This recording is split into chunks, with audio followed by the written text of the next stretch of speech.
Object क्या होता है। मैंने कल आपको ये बताया था कि सर वर्ब होती है, हाँ बिल्कुल होती है।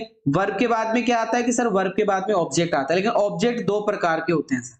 मैंने आपको बताया था एक होता है सर सजीव ऑब्जेक्ट और एक होता है सर निर्जीव ऑब्जेक्ट। इसको हम बोलते हैं सर इनडायरेक्ट ऑब्जेक्ट, इसको हम बोलते हैं सर डायरेक्ट ऑब्जेक्ट इंग्लिश में। ये होता है सर लिविंग ऑब्जेक्ट, सजीव ऑब्जेक्ट, इसको हम लिविंग ऑब्जेक्ट बोलते हैं। और सर इसको हम नाम दे सकते हैं नॉन लिविंग ऑब्जेक्ट। इसको हम किसका नाम दे सकते हैं? Non living object. तो सर ये इस प्रकार से लिविंग और नॉन लिविंग ऑब्जेक्ट होते हैं। फिर इसके बाद में हमने बात करी थी कि सर इनकी जगह कहां होती है। मैंने इनके प्लेस की बात करी थी, PLACE, सजीव और निर्जीव ऑब्जेक्ट का प्लेस कहां होता है। तो मैंने आपको बताया था कि वर्ब के बाद में सजीव जो ऑब्जेक्ट आता है वो पहले आता है और इसके बाद में निर्जीव ऑब्जेक्ट आपको देखने को मिलता है। पहले आपको सजीव ऑब्जेक्ट मिलता है, बाद में आपको निर्जीव ऑब्जेक्ट मिलता है। पहले सजीव फिर निर्जीव, पहले सजीव फिर निर्जीव, ये मैंने आपको बताया था। पहले लिविंग ऑब्जेक्ट, बाद में नॉन लिविंग ऑब्जेक्ट, पहले लिविंग बाद में नॉन लिविंग, ये ऑब्जेक्ट की बात मैंने आप लोगों के साथ में करी थी।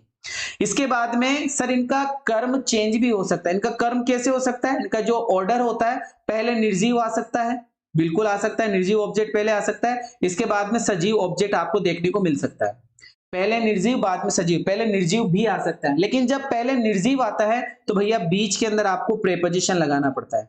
बीच में आपको क्या लगाना पड़ता है? प्रेपोजिशन लगाना पड़ता है। इस बात को आप मिस मत कीजिएगा कि सर पहले निर्जीव अगर आया है और बाद में हमने सजीव लिखा है तो भैया हमें प्रेपोजिशन लगाना पड़ता है। हमें क्या लगाना पड़ता है? प्रेपोजिशन लगाना पड़ता है। ये बात आपको विशेष रूप से ध्यान में रखनी थी। चलो सर, ये बातें हमारी हुई कि पहले हमें निर्जीव ऑब्जेक्ट लिखना है, पहले सजीव बाद में निर्जीव। और अगर पहले हम निर्जीव ऑब्जेक्ट लिख रहे हैं, नॉन लिविंग ऑब्जेक्ट पहले लिख रहे हैं, तो बीच में हमें प्रेपोजिशन लगाना पड़ेगा। बीच में हमें क्या लगाना पड़ेगा? बीच में हमें प्रेपोजिशन